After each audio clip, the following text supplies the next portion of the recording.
Men boshqa ishlamayman bu yerda. Ana mijozlaringiz bir nima qilib o'ldirib qo'ymasimdan tinchgina keting. Sen bizni hamma sirlarimizni bilib, ichimizga kirib, endi ketmoqchimisan? Men sirlaringizni shu yerda qoldirib ketaman. Men ketaman. Onang biladimi shu yerda ishlashingni?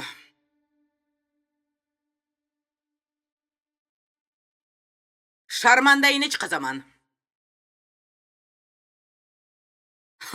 Onang bilmaydi-ya bu yerda ishlashingni.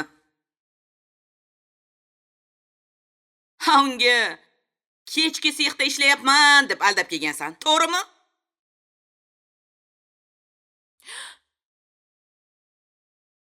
Onamni bu ishga aralashtirmang. Ular bilsalar toblari qochadi. Bu yog'i sizlarning oilaviy ishlaring.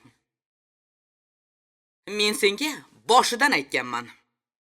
Bu ishga kirsang, orqaga yo'l yo'q deb.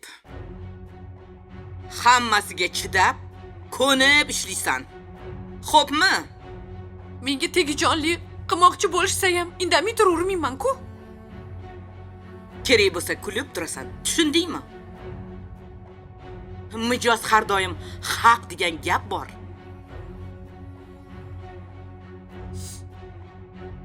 Opa, men unaqa muomalaga ko'na olmayman. Iltimos qo'yvoring. Oxirgi ishlagan kunlarimni puli ham kerak emas. Xo'p? Faqat tinchgina shu yerdan keting, iltimos. Senga aytganimni aytdim. Ishlasang, jim kirib ishla.